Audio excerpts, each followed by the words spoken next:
The sleek crystalline spires of the Galactic Confederation's central hub pierced the purple sky, their surfaces reflecting the light of 3 moons. Inside the Grand Council chamber, tension filled the air as Chief Assessor Q manipulated the holographic controls with his long, graceful fingers. The 3-dimensional image of Earth rotated slowly before the assembled council members, its blue-green surface marred by the lights of human civilization. Q had always taken pride in his ability to analyze developing species. 20 years of experience had taught him to spot patterns, to see the telltale signs of a civilization's potential. But something about this assessment made him feel unusually smug. These humans were so predictably primitive, so perfectly suited for exploitation.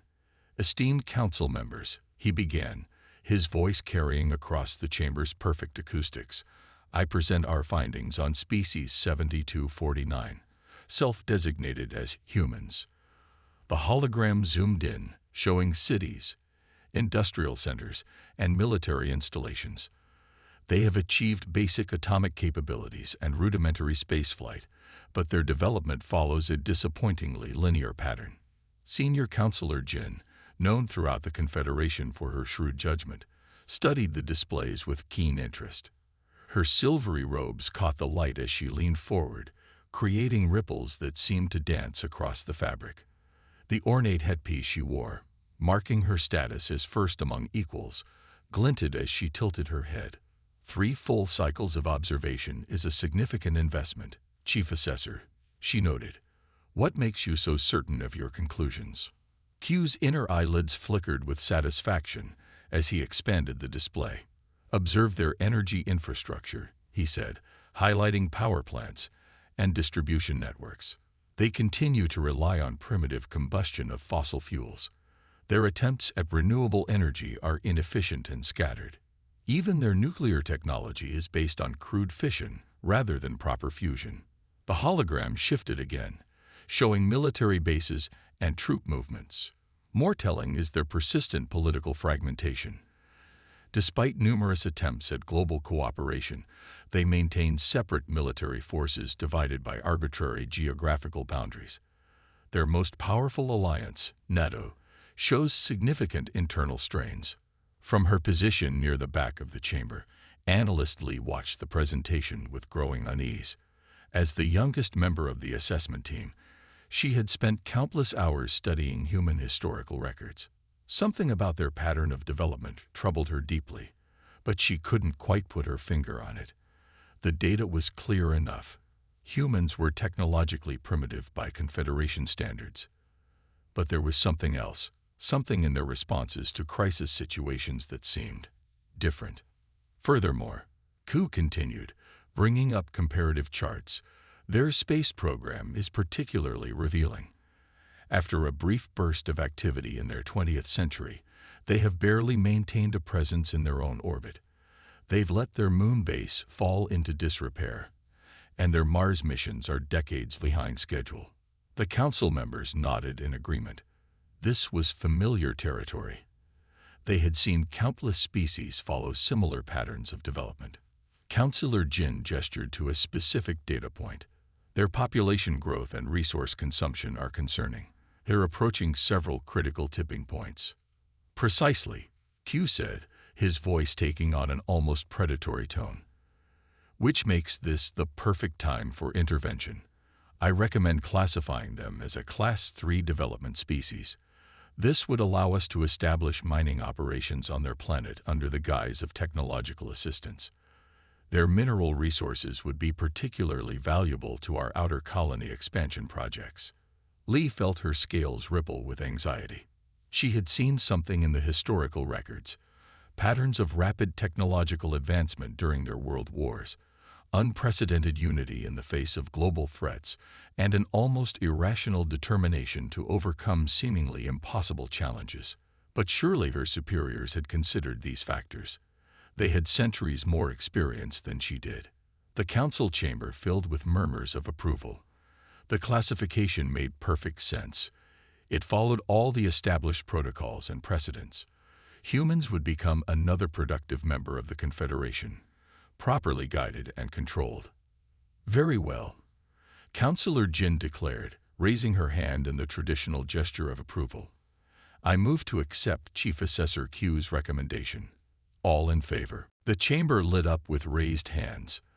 The decision was unanimous, save for Lee's abstention, which went unnoticed in the general agreement. As the council members began discussing implementation details, Lee looked again at the rotating image of Earth. She couldn't shake the feeling that they were all missing something crucial. In the depths of space, humanity continued its daily routines, unaware that their fate had just been decided by beings who thought they understood them perfectly. They had no idea that their greatest test as a species was about to begin, or that their response would shake the foundations of galactic civilization. The Confederation's ships would arrive soon, carrying their carefully prepared subjugation treaties disguised as friendship agreements. They thought they were dealing with just another primitive species, one that would gratefully accept their guidance. They were about to learn just how wrong an assessment could be. The massive alien vessel cast a shadow over the Pacific Ocean as it decelerated into Earth orbit, its sleek silver hull gleaming in the sunlight. 4 more ships emerged from hyperspace behind it, taking up strategic positions around the planet. On the bridge of the flagship, Fleet Commander Han stood with his hands clasped behind his back, watching Earth's blue sphere fill the main view screen. Han had overseen 12 planetary annexations in his career, and this one promised to be among the easiest. The assessment team's reports painted a clear picture: a fractured species, technologically primitive, ripe for integration into the Confederation. 5 ships of the line were actually excessive for such a simple operation, but protocol demanded a show of force. Status report, Han ordered, his voice carrying the confidence of someone who had never failed in his duties. His diplomatic officer, Song, looked up from his console. The younger officer's scales had the golden sheen of recent promotion, and this was his first major assignment. All ships in position, Commander. No aggressive moves from the humans. Their global communication networks are buzzing with activity, but their military forces remain at their bases. As expected, Han said, they know they're outmatched. Begin broadcasting the standard first contact message on all their major frequencies. The message was a masterpiece of psychological manipulation, crafted over centuries of successful conquests. It spoke of friendship, of advancement, of guidance from the stars, all while making it clear that resistance was futile. The treaties Song had prepared were equally clever, their true meaning buried under layers of diplomatic language that would only become clear once it was too late. What happened next made Han's inner eyelids flicker in surprise. Sir, Song reported, his voice carrying a note of uncertainty, we're receiving a coordinated response, not from individual nations, but from something called the United Earth Defense Council. They're requesting a neutral meeting ground for negotiations. The facility they propose is called the United Nations. Han felt a moment of unease. This wasn't the panicked, scattered response he had expected. The assessment had specifically noted humanity's inability to present a unified front. Still, it hardly mattered. Grant them this small courtesy, he said with a dismissive wave. It will make the transition smoother. The United Nations building stood proud in New York City, its architecture a statement of human aspirations toward unity. The alien delegation's shuttle landed on the specially prepared pad, drawing gasps from the crowds held back by security forces. Han had chosen to attend personally, a rare honor for such a minor species. Director Park waited for them in the General Assembly Hall, standing straight-backed at the podium. Her dark suit and composed demeanor spoke of authority, but it was her eyes that caught Song's attention.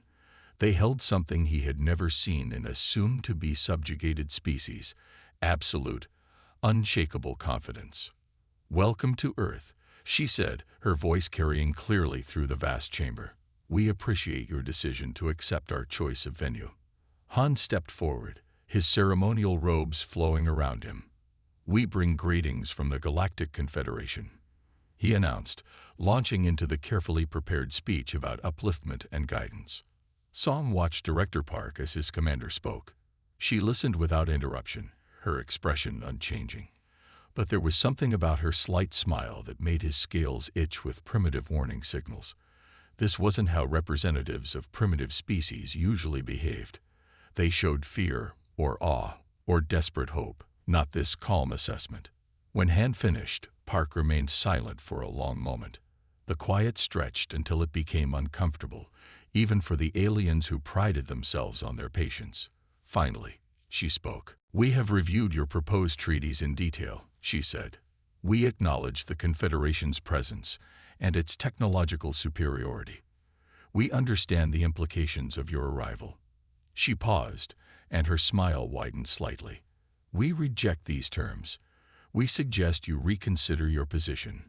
The silence that followed was absolute. Han's scales flushed with anger. No species had ever dared to simply reject the treaties outright. "Perhaps," he said, his voice carrying a dangerous edge, "you don't understand your situation. Your planet is surrounded. Your technology is centuries behind ours. These treaties are not a request." Park's smile didn't waver. "No, Commander Han, I don't think you understand your situation. Humanity has faced extinction-level threats before. We have split the atom, reached our moon, and created artificial intelligence.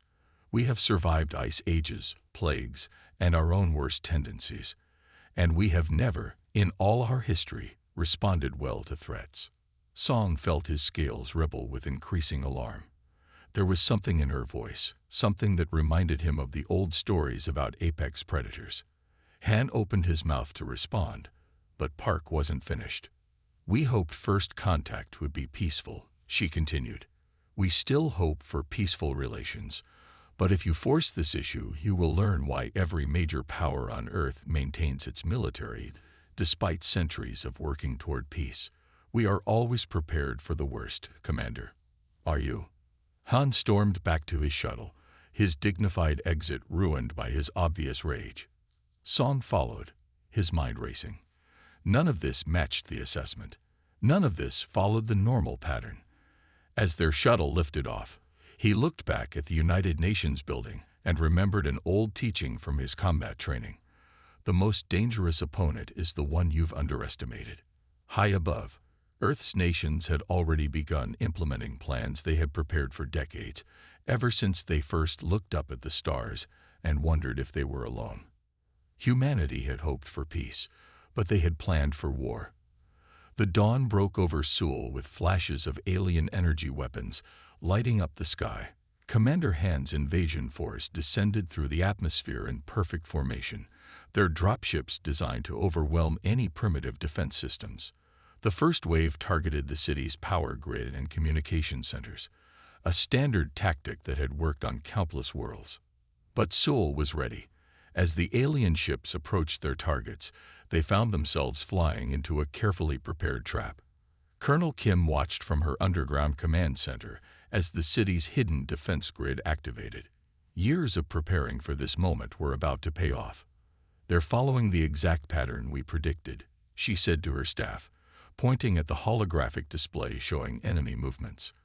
Arrogant, predictable, just like every invader who thought superior technology meant certain victory. The aliens' first surprise came when their sensors failed to detect the defensive positions. Human engineers had studied stealth technology for decades, and while they couldn't match alien capabilities, they had learned to work around them. Underground bunkers, sewers, and subway tunnels had been converted into a vast military network, invisible to orbital scans. Commander Han's frustration grew as his initial strikes met unexpected resistance. His dropships, designed to land and deploy troops quickly, found themselves targeted by weapons that shouldn't have posed any threat. Primitive projectile weapons, enhanced with human ingenuity, proved devastatingly effective against shields calibrated for energy weapons. "Impossible," Han muttered as another transport crashed into the Han River, brought down by what his sensors identified as nothing more than modified anti-aircraft guns. "How are they adapting so quickly? These are basic kinetic weapons." The answer came in the form of another explosion, as humans demonstrated their talent for improvisation. They had studied the alien ship's shield frequencies and found that old-fashioned depleted uranium rounds, fired at just the right velocity, could slip through the energy barriers designed to stop plasma weapons. Colonel Kim moved through the underground tunnels, inspecting her troops' positions. The men and women under her command had trained for this moment, studying every guerrilla war in human history. They had learned from the Vietnamese who had fought from tunnels, from the Afghans who had resisted superpowers, from every underdog who had ever faced a technologically superior force. "Remember your training," she told a group of soldiers preparing an ambush. "They expect us to fight like them, to stand and face them in the open. That's not how we win this. We fight on our terms, not theirs." Above ground, the aliens were learning harsh lessons about urban warfare. Their troops, used to fighting opponents who followed familiar tactical doctrines, found themselves facing an enemy that seemed to come from everywhere and nowhere. Humans popped up from manholes to attack, then disappeared back into the city's underground maze. Civilian vehicles, converted into mobile weapon platforms, struck and vanished into hidden garages. Han's command center received a constant stream of confused reports. His troops were being attacked with modified civilian drones carrying explosive charges. Construction equipment had been turned into anti-armor weapons. Even the city's traffic control system had been weaponized, trapping alien vehicles in carefully orchestrated gridlocks where they became easy targets. "Sir," one of his officers reported, scales pale with stress, "we've lost contact with Beta Squad. They were pursuing resistance fighters into a shopping mall, but the whole building, it just collapsed on them. The humans are destroying their own city to fight us." Kim smiled grimly as she received the report of another successful trap. Her forces had rigged many of the city's buildings with demolition charges, turning Seoul itself into a weapon. The aliens' superior technology meant nothing when the very ground beneath their feet could become their enemy. "Let them learn," she told her troops during a brief rally. "What humans do best: survive and adapt. Every defeat in our history has taught us something. Every victory has shown us what's possible. Now we show them what that means." The battle for Seoul became a lesson in human ingenuity. When alien jamming blocked radio communications, humans reverted to underground telephone lines and bicycle messengers. When alien sensors detected heat signatures, humans used the city's cold water pipes to move unseen. Every problem found a solution, often one that the aliens' advanced technology never considered possible. As the sun set on the first day of combat, Commander Han faced an uncomfortable reality. His forces, despite their overwhelming technological advantage, had failed to secure even a single district of the city. Worse, every defeat provided the humans with more opportunities to study alien technology, to learn its weaknesses, to adapt their tactics. In her command center, Colonel Kim reviewed the day's victories and losses. The cost had been high. Parts of her beloved city lay in ruins, and many brave soldiers had fallen. But they had proven something crucial. Humanity would not be an easy conquest. They had shown that determination, creativity, and the will to survive could stand against any technology. "They thought we would break easily," she told her staff as they planned the next day's operations. "They thought their advanced weapons would terrify us into submission. Instead, we'll teach them why humans have survived every disaster our world has thrown at us. We'll show them why you should never underestimate a species that turned rocks and sticks into tools to hunt animals bigger than themselves." In orbit, Han's ships continued their bombardment, but even this was proving less effective than planned. The humans had gone deep underground, using subway tunnels and nuclear shelters to protect their people. They had turned their weakness, their primitive technology level, into a strength, fighting in ways that the aliens' advanced systems weren't designed to counter. The battle for Seoul was just beginning, but it had already sent a clear message to the Confederation. Humanity would not go quietly into subjugation. They would fight, adapt, and survive, just as they always had, deep beneath the Rocky Mountains, in a facility that officially didn't exist, Dr. Yoon leaned over a workbench covered in alien technology. The captured components glowed with a faint blue light, their crystalline structures unlike anything humans had created. Her hands moved with precise care as she connected Earth-made circuits to the alien hardware, testing theories that would have seemed impossible just weeks ago. The lab hummed with activity as scientists from every major nation worked together, their previous rivalries forgotten in the face of alien invasion. Quantum physicists collaborated with software engineers, materials scientists shared insights with weapons developers, and artificial intelligence experts worked to decode alien computer systems. "Look at this," Dr. Yoon called to General Choi, who had been watching from the observation deck. She held up what appeared to be a simple circuit board, but its behavior defied conventional physics. "Their technology isn't actually more advanced than ours. It's just different. They followed one path of development, while we explored others." General Choi moved closer, his weathered face reflecting the blue glow of alien tech. "Can we use it?" he asked, cutting straight to the practical concern. The resistance needed every advantage they could get. "Better than that," Dr. Yoon replied, her eyes bright with excitement. "We can improve it." Their mistake was thinking linear progress meant limited thinking. They assumed because we hadn't developed their specific technologies, we couldn't understand them. But human creativity isn't linear. Across the lab, teams were already proving her point. A group of Indian computer scientists had found ways to interface their quantum computers with alien systems, creating hybrid networks that operated in ways the Confederation had never imagined.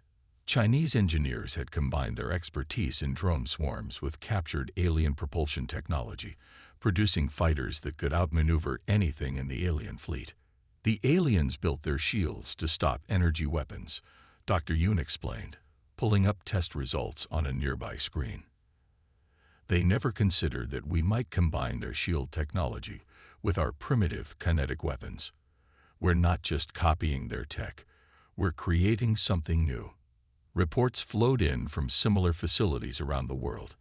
In Brazil, scientists had cracked the alien communication protocols by applying encryption methods developed for quantum internet security. Japanese robotics experts had found ways to merge their advanced prosthetics with alien power systems, creating combat suits that could match Confederation troops in direct combat. The first real test came when alien forces attacked a supposedly defenseless research station in Siberia. They expected to find humans hiding in bunkers. Instead, they met hybrid weapons that their sensors couldn't detect, guided by artificial intelligence that adapted faster than their combat computers could respond. "Their arrogance is their weakness," Dr. Yoon told her team as they reviewed combat footage. "They thought they understood human capabilities based on our visible technology. They never asked why we developed in different directions, never considered that we might have solutions they hadn't imagined." In orbit, alien ships began experiencing inexplicable failures. Their supposedly unbreakable encryption fell to human cyber attacks that approached the problem from angles their security never considered. Their advanced targeting systems were confused by electronic warfare techniques developed during centuries of human conflict. General Choi watched as another successful test lit up the underground range. A prototype weapon combining alien power cells with human railgun technology had just punched through shields that could stop a plasma cannon. "How long until we can deploy these developments?" "We're already doing it," Dr. Yoon replied, gesturing to monitors showing data from around the world. "Every success is immediately shared with all resistance groups. The aliens thought they could isolate us by destroying our communications infrastructure, but we've been preparing for this kind of disruption for decades." The human counterattack took shape with surprising speed. Resistance fighters armed with hybrid weapons began striking alien positions worldwide. Underground factories, built during the Cold War and maintained just in case, started producing equipment that combined the best of both worlds: human ingenuity and alien technology. But perhaps the most devastating human innovation came in the form of information warfare. The aliens had dismissed Earth's digital infrastructure as primitive, never realizing that humans had been fighting cyber wars among themselves for generations. Their overconfidence meant they had never developed defenses against certain types of attacks. They thought digital evolution would follow the same path everywhere, Dr. Yoon explained to a group of military leaders. They never imagined that our primitive systems might have advantages their advanced technology couldn't match. Every time they adapt to one of our attacks, we're already developing 3 new approaches. As she spoke, screens around the room showed the results of their latest breakthrough. Alien ships across the planet were finding their navigational systems compromised, their weapons refusing to fire, their shields fluctuating at critical moments. The Confederation's technological superiority was being turned against them by humans who understood something they had forgotten. True innovation comes from necessity and diversity of thought. Their mistake, Dr. Yoon told General Choi as they watched another successful test, wasn't just underestimating our current capabilities. They failed to understand that humans thrive on challenges. Every problem they present us with is just another opportunity to prove how adaptable we can be. The storm of human innovation was rising, and the aliens were about to learn that technological progress wasn't just about following a predetermined path. Sometimes the most powerful advances come from thinking in ways no one else had considered. In the crystal spires of the Confederation capital, Counselor Jin's hands trembled as she read the latest reports from Earth. The holographic displays around her showed scenes that should have been impossible. Alien ships falling to human weapons, defense systems failing against attacks that shouldn't have worked, and most terrifying of all, human vessels rising from the planet's surface using technology that combined Confederation science with Earth innovation. How did we miscalculate so badly? She demanded, her voice echoing through the emergency council chamber. The other council members shifted uncomfortably in their seats, their scales showing colors of distress and confusion. None of them had seen anything like this in their centuries of managing alien civilizations. Analyst Lee stood at the back of the chamber, watching the horror unfold on the screens. She had spent months warning her superiors that something was different about humans, but no one had listened. Now, as another report showed human forces pushing back Confederation troops in major cities across Earth, she finally found her voice. "We ignored their history," she said, stepping forward. The council members turned to face her, some showing colors of annoyance at her interruption. "We ignored their art, their stories, their entire cultural context. Every human triumph came from the brink of disaster. Their greatest achievements happened when they faced their darkest moments." The screens showed new footage, human fighters using impossible combinations of technologies, communication systems that bypassed Confederation jamming, weapons that shouldn't have existed for decades. Commander Han's once proud fleet, now reduced to just 3 ships, hung in Earth orbit like wounded animals. "Look at their history," Lee continued, pulling up historical records. "They went from primitive flight to landing on their moon in less than 70 years. They developed atomic power in less than a decade when threatened by war. Every time they faced extinction, they didn't just survive. They emerged stronger." Counselor Jin watched as another Confederation ship fell to human hybrid weapons. "But their technology was primitive," she protested. "Their development was linear, predictable." "No," Lee interrupted, her scales flashing with the boldness of her statement. "We saw what we expected to see. We counted their ships, measured their energy output, analyzed their visible technology. But we never understood their potential. We never grasped that humans don't just copy technology. They reimagine it, combine it in ways we never considered."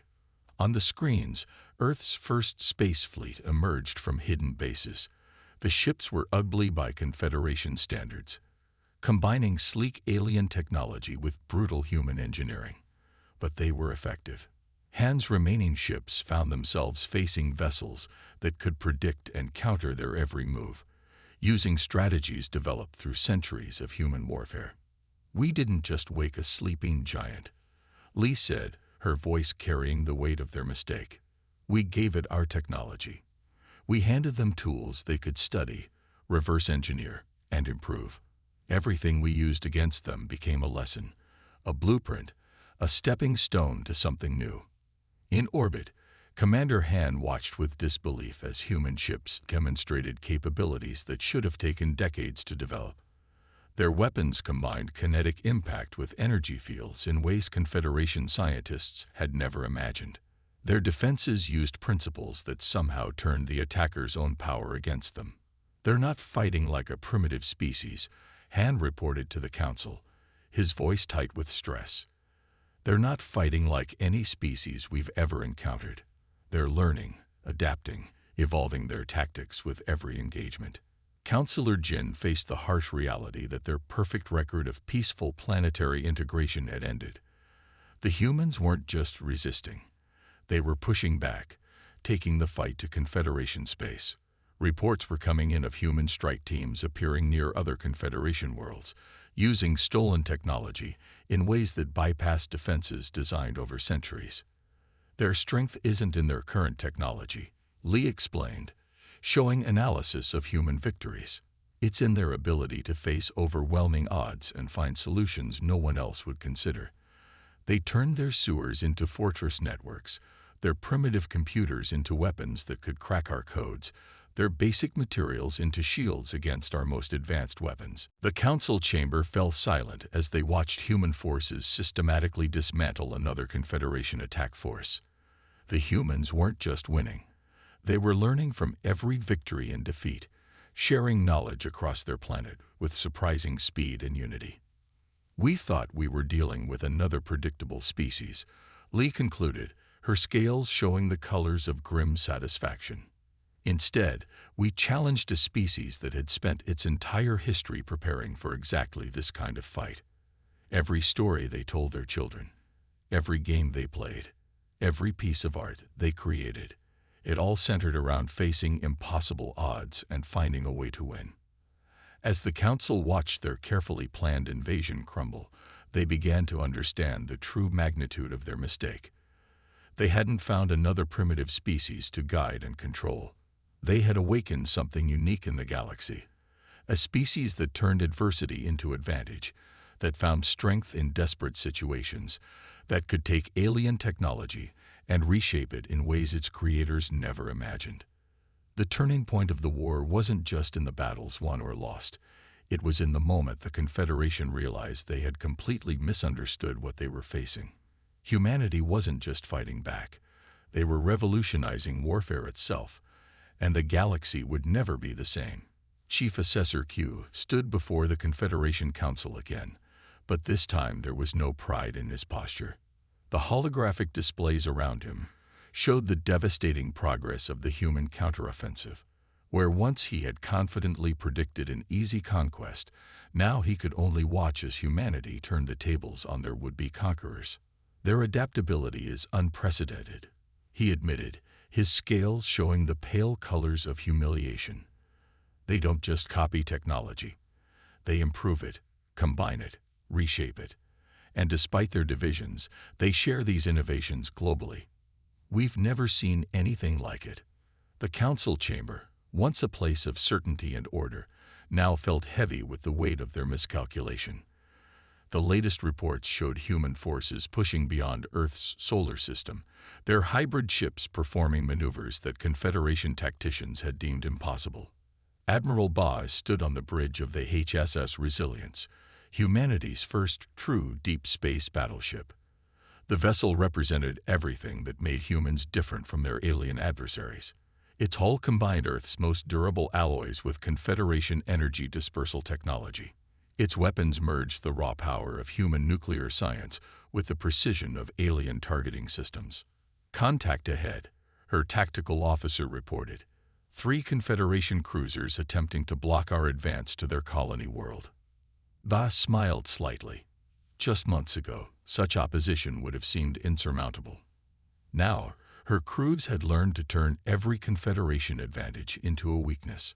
"Launch the swarm," she ordered. Hundreds of small drones erupted from the Resilience's launch bays. Each one carried a mix of human and alien technology that confused Confederation sensors. The aliens had never considered combining their advanced energy weapons with simple radio-controlled devices. It seemed too primitive to be effective. Back in the council chamber, Q pulled up footage from recent battles. "Look at how they use our own technology against us," he said, showing scenes of human ships seemingly appearing from nowhere. "They took our stealth systems and combined them with their expertise in radar evasion. They're not just invisible to our sensors. They're invisible in ways we never thought to defend against." The Council watched as another Confederation fleet fell to human tactics. Admiral Baz's forces didn't just fight. They innovated mid-battle, each engagement teaching them new ways to combine technologies. When Confederation shields adapted to one attack, humans would unveil 3 new methods of penetrating them. "We thought their fractured nature was a weakness," Q continued, his voice heavy with realization. "Instead, their diversity became their strength. Each human nation brought different approaches, different solutions. They turned their lack of unity into an advantage. Multiple parallel paths of innovation, all working toward the same goal." In space, the Resilience's swarm overwhelmed the Confederation cruisers' defenses. The aliens had built their shields to stop powerful energy weapons, never expecting to face thousands of small, simple devices carrying hybrid weaponry. As the enemy ships struggled to adapt, Ba's main fleet emerged from stealth, their weapons already locked on target. "Humanity's greatest weapon isn't their technology," Q explained to the Council. "It's their mindset. They see problems differently than we do. Where we seek the perfect solution, they try everything until something works. Where we build on established principles, they question basic assumptions." The screen showed human forces advancing through Confederation space, system by system. Their shifts shouldn't have been possible, combining technologies that should have been incompatible, using tactics that defied conventional wisdom. But they worked, and they were terrifyingly effective. "We gave them access to advanced technology," Q said, thinking they would be overwhelmed, that they would try to copy it exactly like other species we've encountered. Instead, they saw possibilities we never imagined. They combined our energy weapons with their primitive armor in ways that made their ships nearly invincible. Admiral Ba watched as the last Confederation cruiser surrendered. Her fleet had taken minimal damage, their hybrid defenses proving once again that human innovation could overcome alien technology. "Secure the system," she ordered, "and download their databases. Our engineers back home are always eager for new toys to play with." In the council chamber, the reality of their situation became clear. The Confederation, for all its technological advancement, had awakened something they couldn't control. Humanity wasn't just fighting back. They were revolutionizing warfare itself, combining technologies in ways that would change the galaxy forever. "We must accept the truth," Q concluded, his scales now showing the deep blue of profound realization. "We didn't find a primitive species to guide. We found something unique, a species that turns adversity into advantage, that learns from every defeat, that takes our most advanced technology and reimagines it in ways we never considered possible." The council members sat in stunned silence as they watched humanity's fleets advance. They had wanted to guide what they saw as a primitive species toward a predetermined path of development. Instead, they had given tools and motivation to a species that specialized in doing the impossible. The revelation was complete. Humanity wasn't just another species to be absorbed into the Confederation. They were something new, something different, something that would force the galaxy to change. And as Admiral Baz's fleet prepared to push deeper into Confederation space, it became clear that the old order of the galaxy was about to be transformed forever. The Grand Council chamber looked very different from the day the Confederation had first discussed Earth's conquest. Gone were the displays of military might and technological superiority. Instead, representatives from both civilizations gathered in an atmosphere of mutual respect, though the tension in the air remained palpable. Director Park stood at the center of the chamber, her posture reflecting the confidence of someone who had helped guide humanity through its greatest crisis. 5 years had passed since the aliens first appeared in Earth's skies with thoughts of easy conquest. Now, She addressed the Confederation not as a subject, but as Earth's ambassador. "We come today not seeking revenge," she began, her voice carrying across the chamber, "but to build a future that benefits both our peoples." The terms she presented were firm but fair: recognition of human sovereignty, carefully structured technology exchange protocols, and military cooperation agreements that would protect both sides' interests. The council members, their scales showing a mix of colors that reflected their complex emotions, listened intently. They had learned the hard way that humanity was not to be underestimated. The war had cost both sides dearly, but it had also created opportunities neither could have imagined. In her office nearby, Analyst Lee, now chief of xenosociology, put the finishing touches on her final report about the human conflict. Her promotion had come after her early warnings about humanity proved tragically accurate. "Perhaps our greatest mistake," she wrote, "was assuming that a species' past development perfectly predicts its future potential. Humanity taught us otherwise." Her report detailed how humans had taken Confederation technology and reimagined it in ways that transformed both civilizations. The hybrid chips now protecting Earth combined the best of both worlds: human ingenuity and alien advancement. Even now, joint research teams were making discoveries that neither species could have achieved alone. The Confederation's species classification system underwent immediate and dramatic revision. Under humans, a new warning appeared: approach with utmost caution. Technological assessment metrics unreliable. Exceptional adaptive capabilities. Recommended status equals. It was the first time in Confederation history that a species had moved from Class 3 development to equals in such a short time. Above Earth, the new International Space Station Alpha hung like a jewel in orbit. Unlike its predecessor, this station incorporated technology from both civilizations, serving as a symbol of cooperation and a reminder of how far both species had come. Admiral Ba walked through the station's curved corridors, making her way to the observation lounge. The view of Earth below never failed to take her breath away, especially now that the planet's space defenses incorporated both human and alien designs. She found Commander Han already waiting, his scales showing the peaceful blues of relaxation. "You know," Ba said as she sat down, pouring them both a drink from a bottle of traditional Korean soju, "you could have just asked nicely to trade." Her smile held no malice, only the wisdom of someone who had seen both the worst and best of what their species could do. Han accepted the drink, having developed a taste for human beverages during the peace negotiations. "We had never failed before," he admitted. "Our assessment protocols had worked perfectly for centuries. We never imagined." He trailed off, watching Earth's clouds swirl below them. "That we'd turn your own technology against you," Ba finished for him. "Or that we'd improve it in ways you never considered. That you would unite so completely in the face of threat," Han corrected. "Every species we encountered before either submitted or fought amongst themselves when pressured. You turned your differences into strengths." The station hummed around them, its systems a perfect blend of human and alien engineering. Research labs throughout the structure worked on projects that would benefit both civilizations. Medical teams shared knowledge about their different biologies, leading to breakthroughs in both species' healthcare. "We learned, too," Ba acknowledged. "Your technology showed us new possibilities. But perhaps our greatest strength wasn't our weapons or our innovations." She paused, looking out at the stars. "It was our unrelenting drive to overcome any challenge placed before us." Han nodded, finally understanding. His own people had grown complacent in their technological superiority, following established paths of development.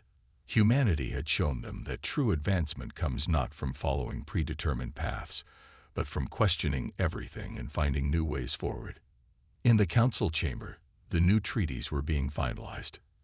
Director Park's terms ensured that both civilizations would benefit from their shared future.